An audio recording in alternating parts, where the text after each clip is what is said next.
Bien, paix de joie. Voilà, je termine aujourd'hui ma communication sur la réalité des sectes. Voilà, hier pour ceux qui m'ont lu, je vous ai parlé un peu d'une réalité qui est la recherche de pouvoir, d'argent, de domination, qui fait que nous nous engageons, au dépend même de notre baptême. Nous avons pris des engagements pour la vie chrétienne.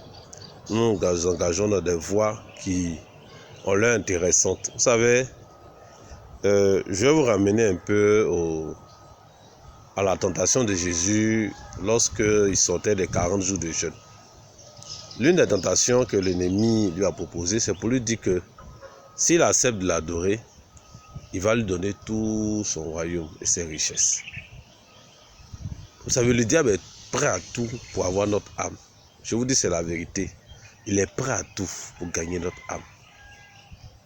Et comme c'est un menteur, un voleur, et qui sait bien copier, il a tendance à mettre dans notre esprit que les forces négatives, mystiques, les forces du mal sont plus puissantes que le Christ.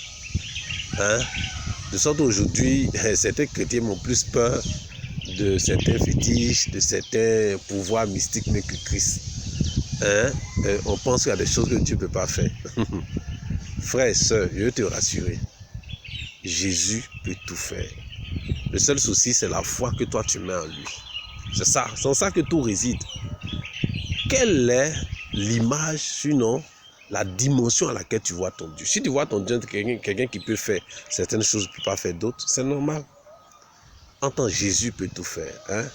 Voilà, je vous invite à aller régulièrement au Saint-Sacrement et à prendre des temps d'adoration sincère, afin que la puissance et l'autorité de Dieu s'attachent à votre vie.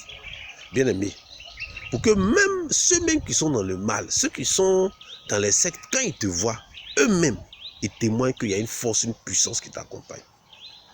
De nous-mêmes, on ne peut rien faire, mais quand nous avons Jésus, nous avons la puissance.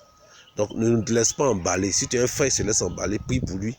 Et puis, exhorte-le à quitter dans tout ce qui est comme secte, à se donner réellement à Jésus, à marcher dans la vérité, à marcher dans la droiture, à marcher selon la parole de Dieu. Tu vas voir, la puissance de Dieu va t'accompagner. Que vraiment le Saint-Esprit te rejoigne dans toutes tes activités et que la gloire de Dieu t'accompagne chaque jour. Amen. Merci.